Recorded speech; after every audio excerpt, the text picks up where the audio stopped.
ಸ್ನೇಹಿತರೆ, ಈ ಸರಣಿಯಲ್ಲಿ ಎಲ್ಲ ಗಣಿತದ ಸಮಸ್ಯೆಗಳನ್ನು ವೇದಗಣಿತದ ಸುಲಭ ಸೂತ್ರಗಳನ್ನು ಬಳಸಿ ಕೆಲವೇ ಸೆಕೆಂಡುಗಳಲ್ಲಿ ಉತ್ತರ ಪಡೆಯುವ ವಿಧಾನಗಳನ್ನು ತಿಳಿಸ್ಕೊಡ್ತೀನಿ.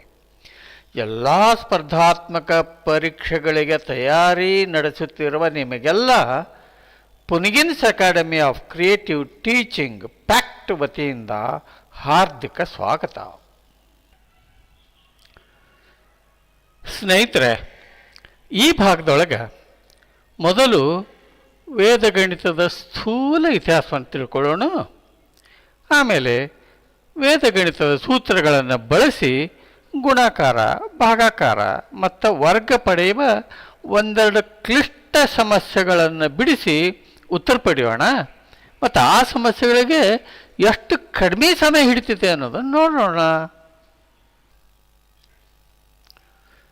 ಸ್ನೇಹಿತರೆ, ವೇದಗಣಿತಕ್ಕೆ ಮೂಲಾಧಾರ ನಮ್ಮ ಪುರಾತನರು ದಾಖಲಿಸಿಟ್ಟ ವೇದಗಳು ಮತ್ತು ಉಪನಿಷತ್ತುಗಳು.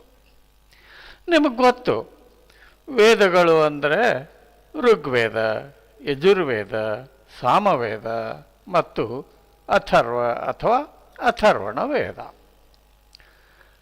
ಈ ಎಲ್ಲ ವೇದಗಳಿಗೆ ಸುಮಾರು 5,000 ವರ್ಷಗಳ ಇತಿಹಾಸ ಐತಿ ಮತ್ತು ಇದಕ್ಕೆ ಸಾಕಷ್ಟು ಪುರಾವೆಗಳು ಅದಾವ.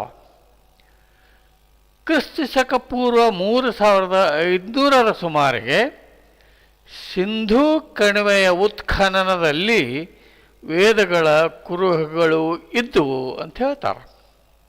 ಮತ್ತು ಕ್ರಿಸ್ತ ಪೂರ್ವ 9ನೇ ಶತಮಾನ ಮತ್ತು 4ನೇ ಶತಮಾನದ ಅವಧಿಗೆ ವೈದಿಕ ಯುಗ ಅಂತ ಕೆಲವರ ಅಭಿಪ್ರಾಯ. ಸ್ನೇಹಿತರೆ, ಈ ವೈದಿಕ ಯುಗದೊಳಗೆ ಅನೇಕ ಋಷಿಮುನಿಗಳು ವೇದಗಣಿತವನ್ನು ಅಧ್ಯಯನ ಮಾಡಿ ಸೂತ್ರಗಳನ್ನು ದಾಖಲಿಸಿಟ್ಟ ಪುರಾವೆಗಳದಾವು. ಕ್ರಿಸ್ತ ಪೂರ್ವ 800 ಮತ್ತು 740 ಅವಧಿಯೊಳಗೆ ಬೌದ್ಧಯಾನ ಎಂಬ ಮಹರ್ಷಿಗಳು ಪೈಥಾಗಾರಸ್ ಪ್ರಮೇಯವನ್ನು ದಾಖಲಿಸಿಟ್ಟ ಬಗ್ಗೆ ಆಧಾರಗಳದಾವ. ಆಗ ಪೈಥಾಗಾರಸ್ ಇನ್ನೂ ಹುಟ್ಟಿದ್ದೇನೇ ಇಲ್ಲ. ಆದರೆ ನಮ್ಮ ದುರ್ದೈವ, ಈಗ ಅದನ್ನು ಪೈಥಾಗಾರಸ್ ಥಿಯರಮ್ ಅಂತ ಕಲಿತಾ ಇದ್ದೀವಿ. ಮುಂದಿನ ಸುಮಾರು ಕ್ರಿಸ್ತ ಪೂರ್ವ 700 ಅವಧಿಯೊಳಗೆ ಫಾಣಿನಿ ಎಂಬ ಮಹರ್ಷಿಗಳು ಸಂಸ್ಕೃತದೊಳಗೆ ವ್ಯಾಕರಣ ರಚಿಸಿದ ಮೇಧಾವಿಗಳು ಅಂತ ದಾಖಲೆಗಳದಾವು. ಕ್ರಿಸ್ತ ಪೂರ್ವ 300 ಮತ್ತು 200 ಅವಧಿಯೊಳಗೆ ಪಿಂಗಲ ಎಂಬ ಮಹರ್ಷಿಗಳು ಛಂದಸ್ಸಿನ ಗ್ರಂಥ, ನಾವು ಈಗ ಕಂಪ್ಯೂಟರ್ ಉಪಯೋಗ ಮಾಡ್ತೇವಲ್ಲ, ಬೈನರಿ ಸಂಖ್ಯೆಗಳು, ಫಿಬೊನಾಚಿ ಸಂಖ್ಯೆಗಳು, Fibonacci sequence, Pascal triangle, binomial theorem, ಹೀಗೆ ಅನೇಕ ಗಣಿತದ ಸೂತ್ರಗಳ ಬಗ್ಗೆ ಪರಿಚಯಿಸಿದ ಮೇಧಾವಿಗಳು ಅವರು. ಆದರೆ ಮಿತ್ರರೇ, ಈ ಎಲ್ಲ ಜ್ಞಾನ ಭಂಡಾರ ಸಂಸ್ಕೃತ ಭಾಷೆಯೊಳಗಿತ್ತಂತ ಮತ್ತು ಅವೆಲ್ಲ ಗುಪ್ತ ಲಿಪಿ ಅಂದರೆ ಕೋಡೆಡ್ ಫಾರ್ಮ್ನೊಳಗಿದ್ವಂತ.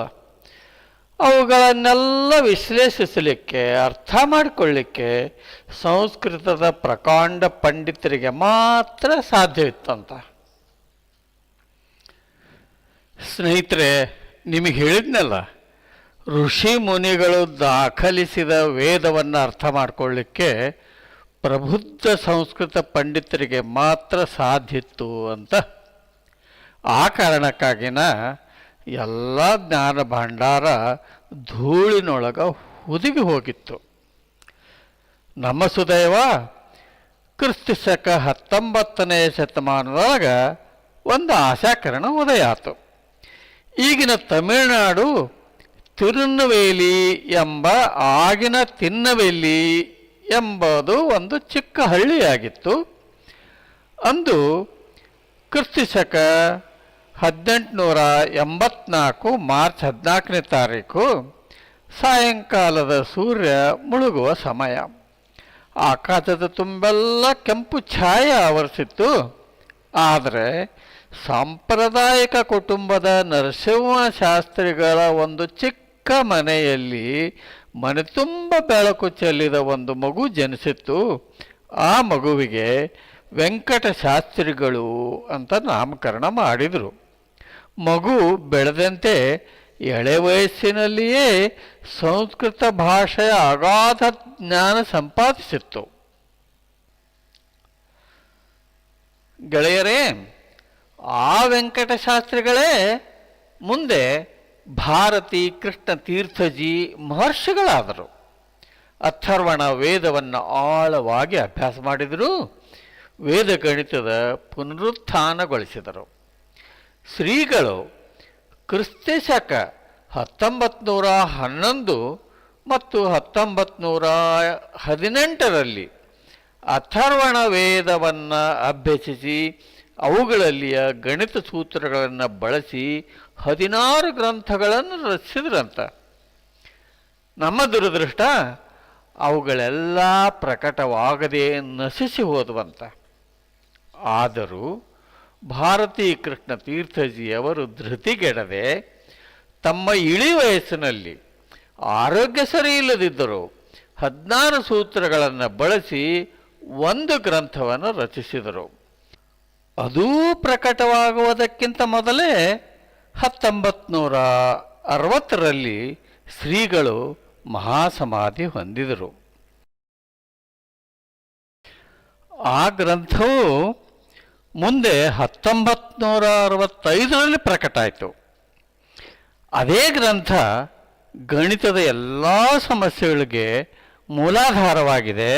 ಅದಕ್ಕೆಂತಲೇ ಜಗದ್ಗುರು ಭಾರತೀ ಕೃಷ್ಣ ತೀರ್ಥಜಿ ಅವರನ್ನು ವೇದಗಣಿತದ ಪಿತಾಮಹ ಎಂದು ಸಂಬೋಧಿಸುತ್ತಾರೆ. ಸ್ನೇಹಿತರೆ, ಶ್ರೀಗಳು ದಾಖಲಿಸಿದ 16 ಸೂತ್ರಗಳ ಪಟ್ಟಿ ಇಲ್ಲಿದೆ ನೋಡಿ. ಆದರೆ ಇವುಗಳ ವಿವರಣೆ ಈಗ ಬೇಕಿಲ್ಲ. ನೀವೆಲ್ಲ ವೇದಗಣಿತದ ಸೂತ್ರ ಬಳಸಿ ಕ್ಷಣಾರ್ಧದಲ್ಲಿ ಕ್ಲಿಷ್ಟ ಸಮಸ್ಯೆಗಳನ್ನು ಬಿಡಿಸುವ ಝಲಕ್ ತಿಳಿಲಿಕ್ಕೆ ಉತ್ಸುಕರಾಗಿದ್ದೀರಿ. ಕಾರಣ ವೇದಗಣಿತದ ಸ್ಥೂಲ ಇತಿಹಾಸವನ್ನು ಇಲ್ಲಿಗೆ ಮೊಟಕುಗೊಳಿಸಿ ಕೆಲವು ಝಲಕುಗಳನ್ನು ನಿಮಗೆ ತೋರಿಸ್ತೀನಿ. ವಿಡಿಯೋ ಮುಗಿಯುವವರೆಗೆ ನೋಡ್ರಿ. ಅಂದ್ರೆ ವೇದಗಣಿತದ ಪವರ್ ನಿಮ್ಗೆ ಅರ್ಥ ಆಗ್ತದೆ. ವೇದಗಣಿತದ ವಿದ್ಯಾರ್ಥಿ ನೀವಾಗ್ತೀರಿ, ಸ್ಪರ್ಧಾತ್ಮಕ ಪರೀಕ್ಷೆ ಬರಿತೀರಿ, ಕೆಲಸನೂ ಗಿಟ್ಟಿಸ್ತೀರಿ. ಸ್ನೇಹಿತರೆ, ಈಗ ವೇದಗಣಿತದ ಗುಣಾಕಾರದ ಒಂದು ಝಲಕ್ ತೋರಿಸ್ತೇನೆ. ಒಂದು ಲೆಕ್ಕ ತಗೊಳ್ಳೋಣ.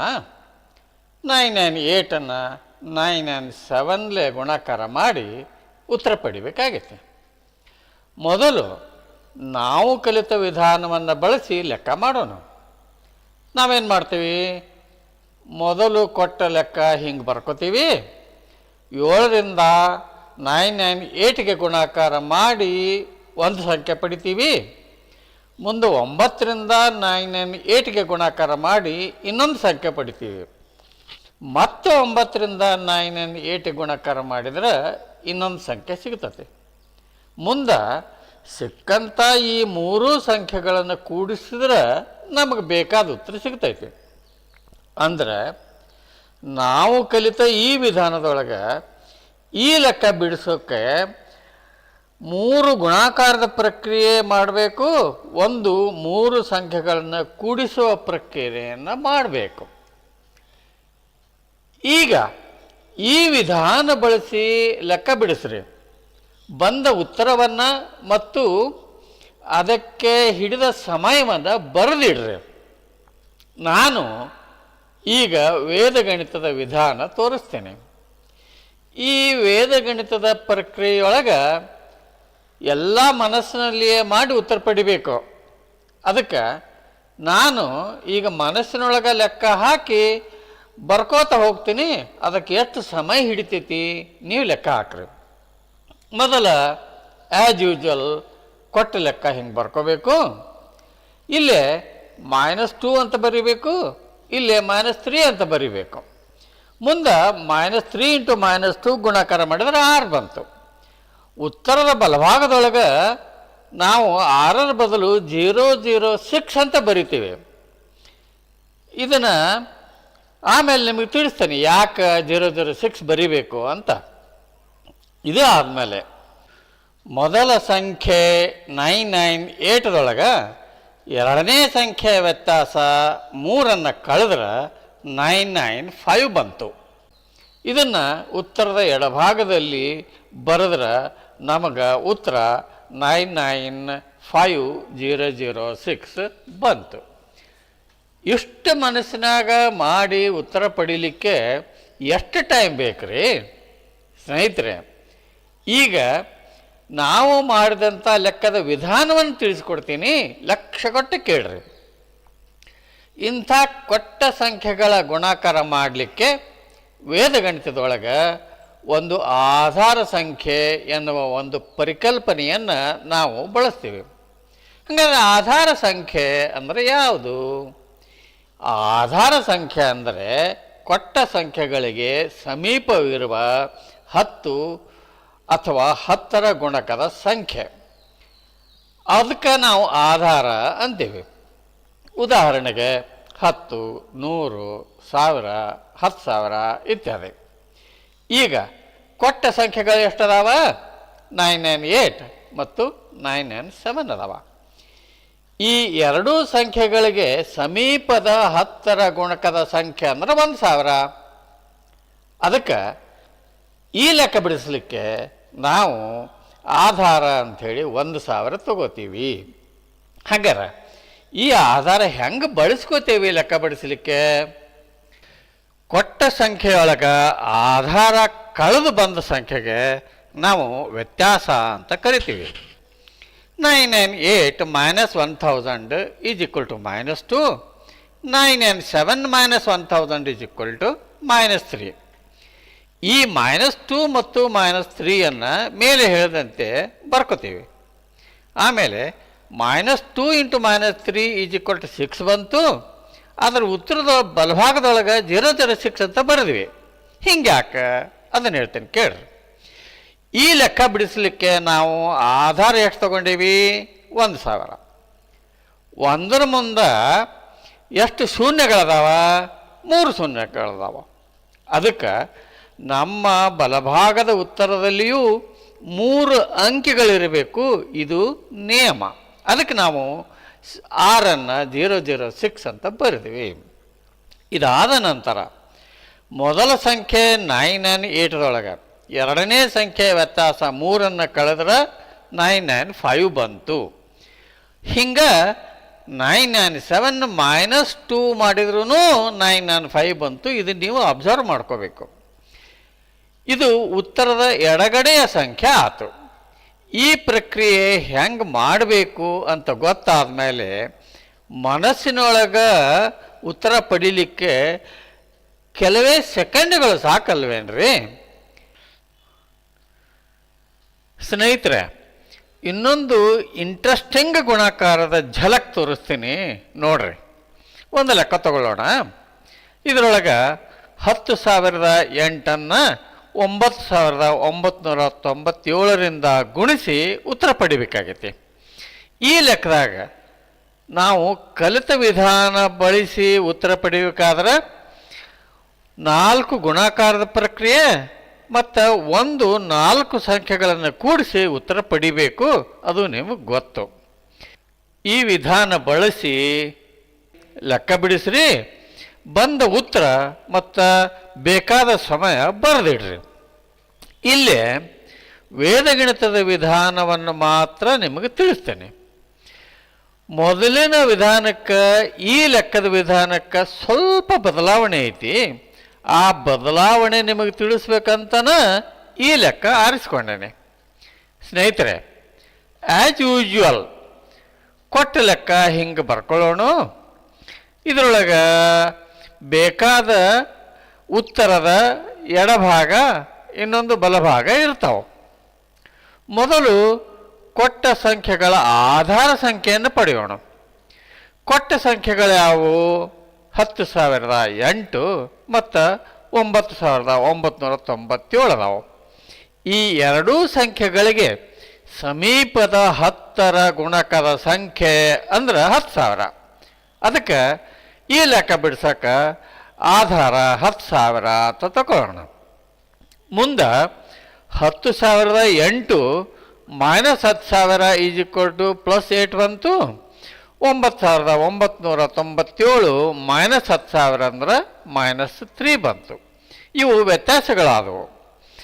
+8 ಇಂಟು -3 ಗುಣಾಕಾರ ಮಾಡಿದರೆ -24 ಬಂತು. ಇದು ಋಣಾತ್ಮಕ ಸಂಖ್ಯೆ. ಇದು ಅಲ್ಲದ ನಾವು ತೆಗೆದುಕೊಂಡ ಆಧಾರ 10,000 ಐತಿ. ಇದ್ರಾಗ ಒಂದ್ರ ಮುಂದೆ 4 ಶೂನ್ಯಗಳದಾವು. ಅದಕ್ಕೆ ವ್ಯತ್ಯಾಸಗಳನ್ನು ಗುಣಿಸಿ ಬಂದ -24 ನಮಗೆ ಬೇಕಾದ ಉತ್ತರದ ಬಲಭಾಗದೊಳಗೆ -0024 ಅಂತ ಬರಿಬೇಕು. ಯಾಕಂದ್ರೆ ಈ ಭಾಗದೊಳಗೆ 4 ಅಂಕಿಗಳು ಇರಬೇಕು. ಮುಂದೆ 10,008 -3 ಅಂದ್ರೆ 10,005 ಬಂತು. ಮತ್ತು ಹಂಗನ 9,997 ಪ್ಲಸ್ 8 ಇದು ಕೂಡ 10,005 ಬಂತು. ಈ 10,005 ಉತ್ತರದ ಎಡಭಾಗದೊಳಗೆ ಬರೆದಿವಿ. ಸ್ನೇಹಿತರ, ಇಲ್ಲಿಗೆ ಈ ಪ್ರಕ್ರಿಯೆ ಮುಗಿಲಿಲ್ಲ. ಯಾಕೆ ಹೇಳ್ರಿ? ಉತ್ತರ ಬಲಭಾಗದೊಳಗೆ -0024 ಐತಿ. ಇದು ಋಣಾತ್ಮಕ ಸಂಖ್ಯೆ. ಇದನ್ನು ಧನಾತ್ಮಕ ಸಂಖ್ಯೆಯನ್ನಾಗಿ ಪರಿವರ್ತಿಸಬೇಕು. ಹೀಗೆ ಪರಿವರ್ತನೆ ಮಾಡಲಿಕ್ಕೆ ವೇದ ಗಣಿತದೊಳಗಿನ ಒಂದು ಪೂರಕ ಸಂಖ್ಯೆಯ ಪರಿಕಲ್ಪನೆಯನ್ನು ಬಳಸ್ಕೋತೀವಿ. ಈ ಪ್ರಕ್ರಿಯೆ ಮಾಡಲಿಕ್ಕೆ ವೇದಗಣಿತದೊಳಗೆ ಒಂದು ಸೂತ್ರ ಐತಿ. ಅದು ನಿಖಿಲಂ ನವತ್ಸರಂ ದಶತಃ ಅಂದ್ರೆ ಎಲ್ಲ 9ರಿಂದ ಕೊನೆಯದು 10ರಿಂದ ಕಳಿಬೇಕು ಅನ್ನೋ ಒಂದು ಸೂತ್ರ. ಈ ಪ್ರಕ್ರಿಯೆ ಎಡದಿಂದ ಬಲಕ್ಕೆ ಸಾಗಬೇಕು. ಇದನ್ನು ಹೆಂಗೆ ಮಾಡಬೇಕು ಹೇಳ್ತೀನಿ ಕೇಳ್ರಿ. ಇದು ಕೂಡ ಮನಸ್ಸಿನೊಳಗೆ ಮಾಡೋ ಪ್ರಕ್ರಿಯೆನ ನಿಮಗೆ ತಿಳಿಲಿ ಅಂತ ಇಲ್ಲಿ ಬರೆದು ತೋರಿಸ್ತೀನಿ ಅಷ್ಟ. ಮೊದಲ -0024 ಬರಿಬೇಕು. ಆಮೇಲೆ 9 - 0 = 9 ಬಂತು. 9 - 0 = 9 ಬಂತು. 9 - 2 = 7 ಬಂತು. ಕೊನೆಯ ಅಂಕಿ 10 - 4 = 6 ಬಂತು. ಅಂದರೆ -0024 ಇದರ ಪೂರಕ ಧನಾತ್ಮಕ ಸಂಖ್ಯೆ 9976 ಆಯಿತು. ಈಗ ನಾನು ಈ ಪ್ರಕ್ರಿಯೆ ಎಡದಿಂದ ಸಾಗಬೇಕು ಅಂತ ಹೇಳಿದೆ. ನೀವು ಬೇಕಾದರೆ ಬಲದಿಂದ ಮಾಡಬಹುದು. ಬಲದ ಕೊನೆಯ ಸಂಖ್ಯೆಯನ್ನು 10ರೊಳಗೆ ಕಳೆದು ಮುಂದಿನ ಎಲ್ಲ ಸಂಖ್ಯೆಯನ್ನು 9ರಿಂದ ಕಳೆದ್ರೆ ಅಷ್ಟ ಉತ್ತರ ಬರ್ತೈತಿ. ಈ 9976 ಬಲಗಡೆ ಭಾಗದ ಉತ್ತರ ಆಯ್ತು. ಮುಂದೆ -0024 ಸಂಖ್ಯೆಯ ಪೂರಕ ಸಂಖ್ಯೆ 9976 ಪಡೆದಿರುವುದರಿಂದ ಉತ್ತರದ ಎಡಭಾಗದ ಸಂಖ್ಯೆಯೊಳಗೆ 1 ಕಳಿಬೇಕು. ಇದು ನಿಯಮ. ಆಗ 10,005 ಒಳಗೆ 1 ಕಳೆದ್ರೆ 10,004 ಬಂತು. ಈಗ ನಮಗೆ ದೊರೆತ ಕೊನೆಯ ಉತ್ತರ 1004996 ಬಂತು. ಇದು ಉತ್ತರ. ಸ್ನೇಹಿತರೆ, ಇಷ್ಟು ದೊಡ್ಡ ಸಂಖ್ಯೆಗಳನ್ನು ವೇದಗಣಿತದ ಸೂತ್ರ ಬಳಸಿ ಕೆಲವೇ ಸೆಕೆಂಡುಗಳಲ್ಲಿ ಉತ್ತರ ಪಡೆಯಬಹುದಲ್ವೇ? ಸ್ನೇಹಿತರೆ, ಈಗ ನಿಮಗೆ ಒಂದು ಭಾಗಾಕಾರದ ಝಲಕ್ ತೋರಿಸ್ತೇನೆ. ಒಂದು ಲೆಕ್ಕ ತಗೊಳ್ಳೋಣ. 1,55,411 99ರಿಂದ ಭಾಗಾಕಾರ ಮಾಡಿ ಉತ್ತರ ಪಡಿಬೇಕು. ಈ ಲೆಕ್ಕ ಮಾಡಲಿಕ್ಕೆ ನಾವು ಕಲಿತ ವಿಧಾನದಿಂದ ಬಿಡಿಸ್ಬೇಕಾದ್ರೆ ನಮಗೆ 99ರ ಮಗ್ಗೆ ಗೊತ್ತಿರಬೇಕಲ್ವಾ? ಆದರೆ ವೇದಗಣಿತದ ವಿಧಾನದೊಳಗೆ ಅದು ಬೇಕಾಗಿಲ್ಲ. ಕೊಟ್ಟ ಲೆಕ್ಕದೊಳಗೆ ಭಾಜ್ಯ 1,55,411 ಐತಿ. ಭಾಜಕ 99 ಐತಿ. 99ರ ಆಧಾರ 100, ಇದು ನಮಗೆ ಗೊತ್ತೈತಿ. ಈ 100 ಒಂದರ ಮುಂದೆ 2 ಶೂನ್ಯ ಅದಾವ. ಅದಕ್ಕೆ ಕೊಟ್ಟ ಭಾಜ್ಯ 1,55,411 ಬಲದಿಂದ ಎರಡೆರಡು ಅಂಕಿಗಳ ಗುಂಪನ್ನು ಮಾಡಿ ಹಿಂಗೆ ಬರ್ಕೋಬೇಕು. ಮಾಡಿದ ಗುಂಪನ್ನು ಭಾಗಫಲ ಮತ್ತು ಶೇಷ ಅಂತ 2 ಭಾಗಗಳಾಗಿ ವಿಂಗಡಿಸಬೇಕು. ಮುಂದೆ ಮಾಡಿದ 2 ಅಂಕಿಗಳ ಗುಂಪಿನಲ್ಲಿ ಅತಿ ಎಡಭಾಗದ ಗುಂಪನ್ನು ಹಾಗೆ ಕೆಳಗೆ ಜಗ್ಗಿ ಬರೆದ್ರೆ ಅದು ಭಾಗಫಲದ ಎಡಭಾಗದ ಸಂಖ್ಯೆ ಆಯಿತು. ಮುಂದಿನ 2ನೇ ಗುಂಪಿನ ಸಂಖ್ಯೆ 54ನ್ನು ಕೆಳಗೆ ಜಗ್ಗಿದ ಗುಂಪಿನ 15ಕ್ಕೆ ಕೂಡಿಸಿದ್ರೆ 69 ಬಂತು. ಇದು ಭಾಗಫಲದ 2ನೇ ಸಂಖ್ಯೆ ಆಯಿತು. ಹಾಗೆಯೇ ಮುಂದುವರೆದು ಉಳಿದ ಗುಂಪು 11ನ್ನು ಮತ್ತೆ ಅದರ ಹಿಂದಿನ 69ಕ್ಕೆ ಕೂಡಿಸ್ಬೇಕು. 80 ಬಂತು, ಅದು ಶೇಷ ಆಯಿತು. ಈಗ ಈ ಶೇಷ ಸಂಖ್ಯೆ ಭಾಜಕ ಸಂಖ್ಯೆ 99ಕ್ಕಿಂತ ಕಡಿಮೆ ಐತೆ ಇಲ್ಲೋ ನೀವು ಚೆಕ್ ಮಾಡ್ಕೋಬೇಕು. ಇಲ್ಲಿ ಅದು ಕಡಿಮೆ ಐತಿ. ಇಲ್ಲಿಗೆ ಭಾಗಾಕಾರ ಪ್ರಕ್ರಿಯೆ ಮುಗಿದು ಹೋಯಿತು. ಅಂದರೆ 1,55,411 99ರಿಂದ ಭಾಗಿಸಿದ್ರೆ ಭಾಗಫಲ 1,569 ಬಂತು, ಶೇಷ 80 ಬಂತು. ಚೆಕ್ ಮಾಡಿ ನೋಡ್ರಿ ಉತ್ತರ ಸರಿ ಐತೆ ಇಲ್ಲ ಅಂತ. ಸ್ನೇಹಿತರೆ, ನೋಡಿದ್ರಲ್ಲ ವಿಧಾನ ಎಷ್ಟು ಸರಳ ಐತಿ. ಇದಕ್ಕೆ ಕೆಲವೇ ಸೆಕೆಂಡ್ಗಳು ಸಾಕಲ್ವೇ ಗೆಳೆಯರೇ? ಈಗ ವೇದಗಣಿತದಲ್ಲಿ ಒಂದು ಸಂಖ್ಯೆ ವರ್ಗ ಹೆಂಗೆ ಪಡಿಬೇಕು ಅನ್ನೋ ಒಂದು ಝಲಕ್ ತೋರಿಸ್ತೀನಿ ನೋಡ್ರಿ. ಒಂದು ಲೆಕ್ಕ ತಗೊಳ್ಳೋಣ. ಅದರೊಳಗೆ 309ರ ವರ್ಗ ಮಾಡಿ ಉತ್ತರ ಪಡಿಬೇಕು. ವಿಧಾನ ಭಾಳ ಸರಳ ಐತಿ. ಕೊಟ್ಟ ಸಂಖ್ಯೆ 309 ಐತಿ. ಇದರ ಆಧಾರ ಸಂಖ್ಯೆ 300 ಅಂತ ತಗೊಳ್ಳೋಣ. ಇಲ್ಲೇ ನೀವು ಗಮನಿಸಬೇಕಾದ ಸಂಗತಿ ಅಂದ್ರೆ ಇಲ್ಲಿಯವರೆಗೆ ಕೊಟ್ಟ ಸಂಖ್ಯೆಗಳಿಗೆ ಸಮೀಪವಿರುವ 10 ಮತ್ತು 10ರ ಗುಣಕದ ಸಂಖ್ಯೆನ ಆಧಾರ ಅಂತ ತಗೋತಿದ್ವಿ. ಇಲ್ಲೇ ಕೊಟ್ಟ ಸಂಖ್ಯೆಗೆ ಸಮೀಪವಿರುವ 100ರ ಸಂಖ್ಯೆಯನ್ನು ಆಧಾರ ಅಂತ ತಗೊಂಡ್ರೂ ಲೆಕ್ಕ ಬಿಡಿಸ್ಬೋದು. ಇದನ್ನು ನೀವು ತಿಳ್ಕೋಬೇಕು. ಈಗ ಇಲ್ಲಿ ಕೊಟ್ಟ ಸಂಖ್ಯೆ 309 ಐತಿ, ಆಧಾರ 300 ಐತಿ, ವ್ಯತ್ಯಾಸ 9 ಬಂತು. ಇದನ್ನು +or-9 ಅಂತ ಬರೀಬೇಕು. ಮುಂದೆ ನಮಗೆ ಬೇಕಾದ ಉತ್ತರದೊಳಗೆ 2 ಭಾಗ ಮಾಡಬೇಕು. ಒಂದಕ್ಕೆ ಎಡಭಾಗ ಅನ್ನೋಣ, ಇನ್ನೊಂದಕ್ಕೆ ಬಲಭಾಗ ಅನ್ನೋಣ. ಬಲಭಾಗದ ವಿಧಾನ ಬಹಳ ಸರಳ ಐತಿ. ಬಂದ +or- ವ್ಯತ್ಯಾಸದ ಸ್ಕ್ವೇರ್ ಮಾಡಿದ್ರೆ 81 ಬಂತು.